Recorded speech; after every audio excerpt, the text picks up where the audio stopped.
Hi everybody, my name is Tom Solid and I'm the founder of the Paperless movement. If you're one of my community, I welcome you back. If you're new, I welcome you to join the community just by subscribing this channel or join our awesome Facebook group.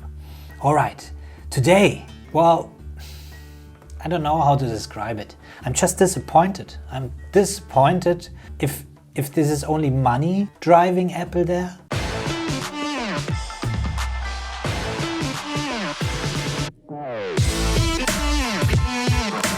Okay, the thing is, on the 29th of August 2018, I opened the App Store and there was showing suggestion. You know, the hashtag back to school was going on, everybody went back to school, students, and start looking, oh, I got an iPad, I want to go paperless in school and so on. That's something we cover also in this channel. And you know, I also focus on handwriting note-taking apps. And I got this suggestion here. Your back to school survival guide. And this one, the life hack section. Suggestion you apps for note-taking, for handwritten note-taking, or just for writing. And what is offered there is just, I don't understand it. I really don't understand it. So I downloaded all of them. Most of them I had already tested, so I thought, okay, there's nothing to mention, nothing worth to mention. Okay, Notes Plus, I made a video about it. I also called it the very best note-taking app for a while and back in 2017. It is still an awesome note-taking app, no doubt about this. That's fine. So I won't talk about Notes Plus. If you want to check out the videos I made about this, I also made 10 hidden features about Notes Plus. That's all good, okay? So it can stay there. But all the others. So just let's go to Note Shelf. You see the red logo there? It is actually Note Shelf 1. There is Note Shelf 2 out there. So why are you suggesting an outdated note-taking app? I don't understand it. Let's open it. So you see the interface and everything, it is good, you can write in there, but there's nothing special. There are so many better options out there, and I can say this to you, Note Shelf, because you're actually having a Note Shelf too, which is much better than your first version to date. So don't worry about Note Shelf here as well. Another thing is paper. Okay, many of you like paper. It got its own style and everything with this open and so on. But again, why should I? It is unique. You can use it. You can, for general note-taking, you can do this. But there's no, there's not proper organization of the notes. There's just, if you want to paint something or something like that, that's fine.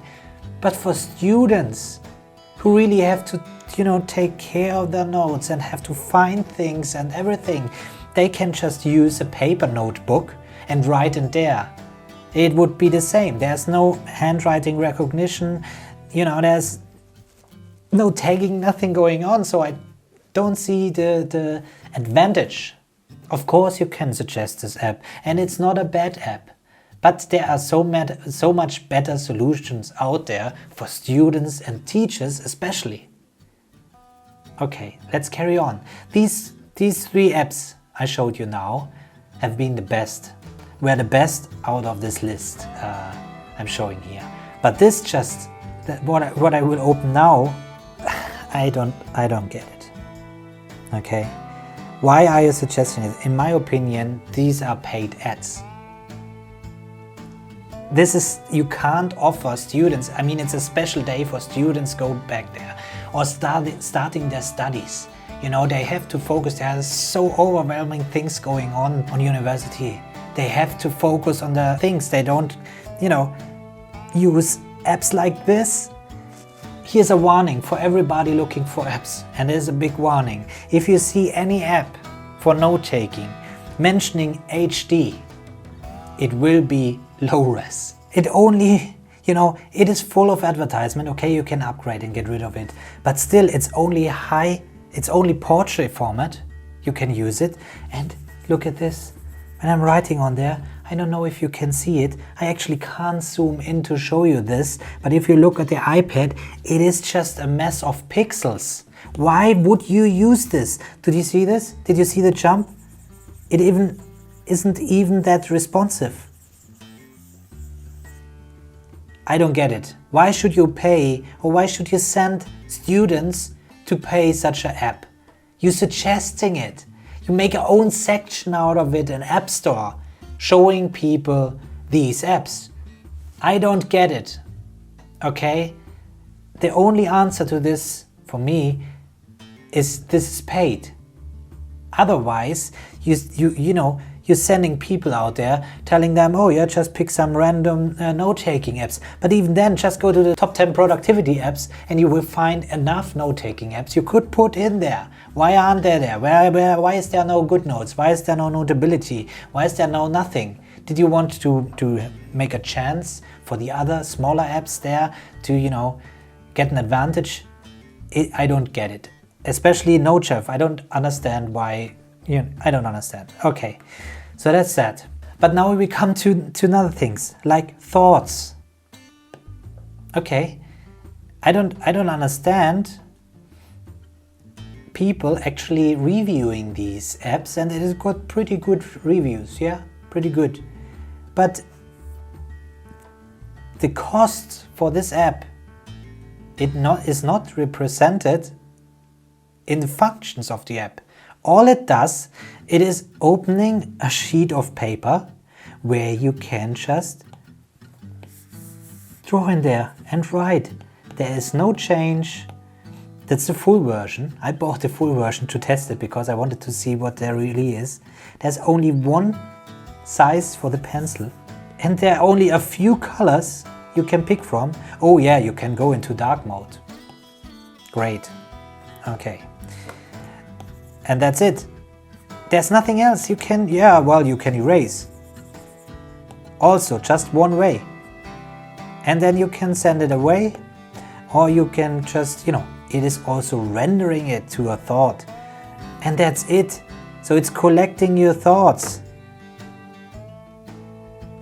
Why should I pay money for this if I could spend it on a proper, full functioning note-taking app that actually recognizes your writing?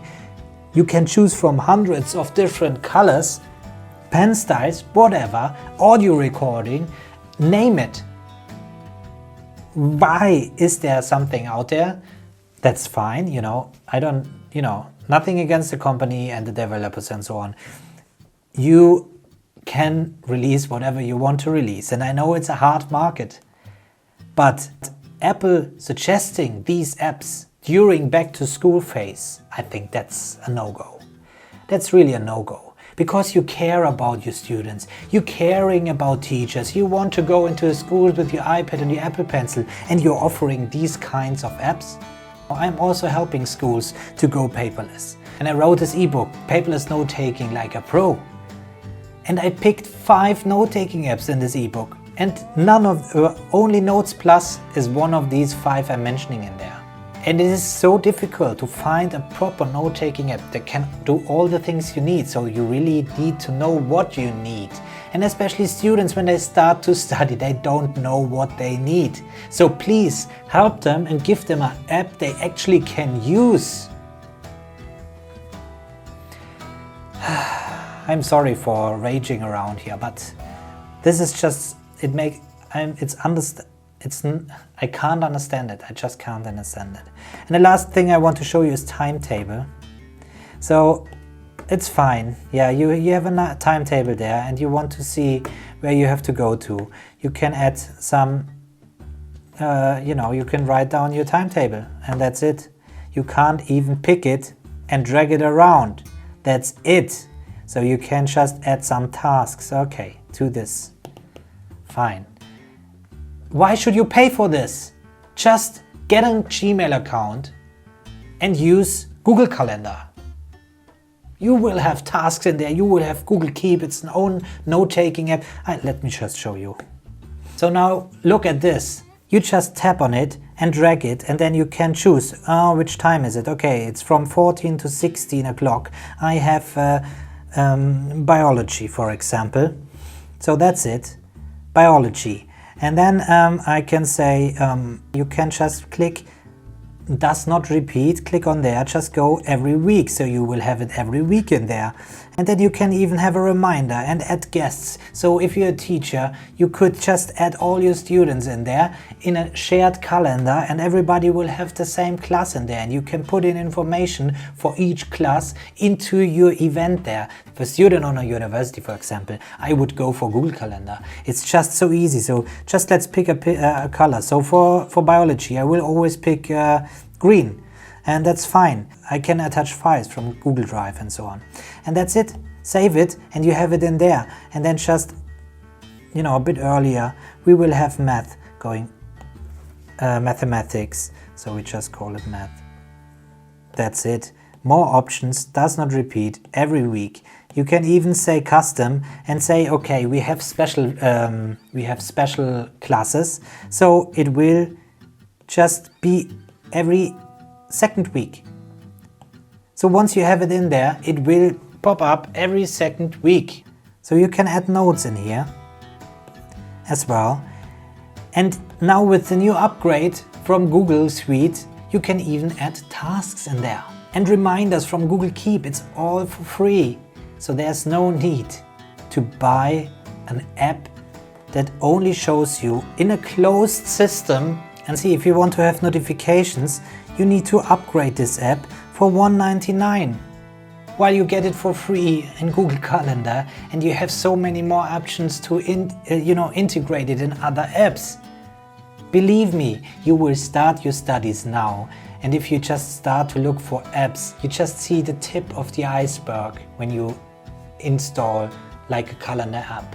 There's so much going on you can do and be productive just by integrating apps with each other. So integration is key, that's what I always say. And apps like from Google or like Todoist or things like that, they are possible to integrate in other apps.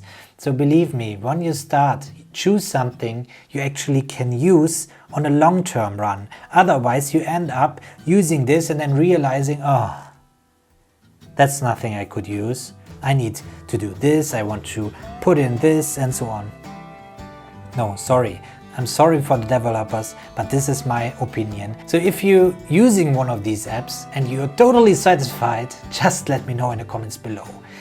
If you agree with me, or if you have other suggestions for the students, or you're a student just finishing your university, something like that, and you can share your experiences, just go to the comments below and share your experience with us.